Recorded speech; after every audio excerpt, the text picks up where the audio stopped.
अब आप देखेंगे परिमेय संख्या। जी हाँ, परिमेय संख्या कहते किसे।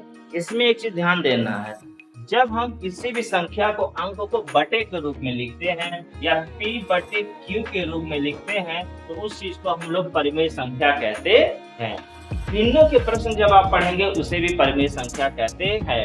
उदाहरण के तौर पे अगर कोई वृत्त बना है और वृत्त को दो बराबर भागों में विभाजित कर दिया जाता है, दो बराबर भागों में विभाजित कर देते हैं तो इसे हम लोग लिख सकते हैं 1/2 के। अगर इसे हम 4 बराबर भागों में विभाजित कर देंगे तो इसे हम लिख सकते हैं 1/4 के रूप में। अगर हम इसमें से दो भाग को कलर कर दें, तो आप इसको लिख सकते हैं 2/4।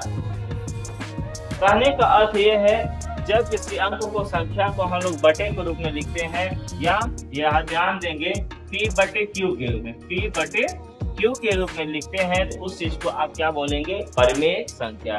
इसे भिन्न भी कहते हैं। इसे क्या कहते हैं, भिन्न भी कहते हैं।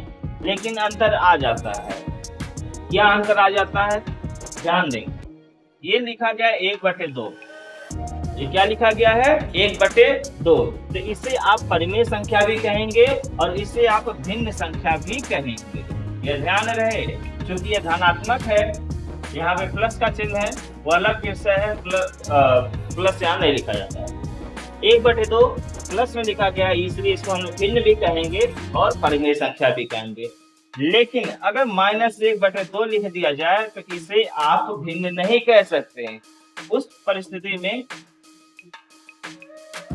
आप इसे परिमेय कहेंगे, इसे भिन्न नहीं कह सकते। कहने वाली बात यह है, जब धनात्मक रहेगा तो भिन्न और परिमेय दोनों कह देंगे, जब ऋणात्मक रहेगा केवल और केवल परिमेय संख्या कह सकते हैं।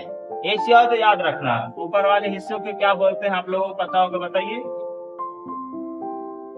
जो p/q के रूप में लिखते हैं, है कि नहीं, p/q के रूप में लिखते हैं, यानी ऊपर वाले हिस्से को बोलेंगे अंश और नीचे वाले हिस्से को बोलेंगे हर।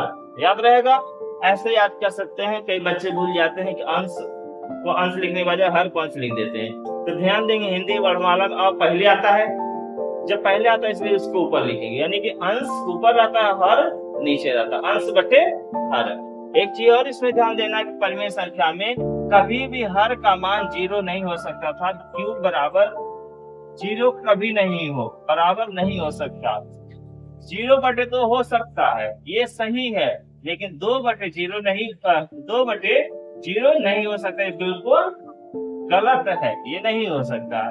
तो क्या ध्यान देंगे, जब हम किसी संख्या को p/q के रूप में या अंश बटे हर के रूप में लिखते हैं तो ऐसे रूप को हम लोग परिमेय संख्या कहते हैं। परिमेय संख्या भिन्न दोनों एक ही चीज है, जब वो परिमेय धनात्मक हो। अगर वो धनात्मक है तो उसे हम भिन्न भी कहेंगे और परिमेय भी कहेंगे।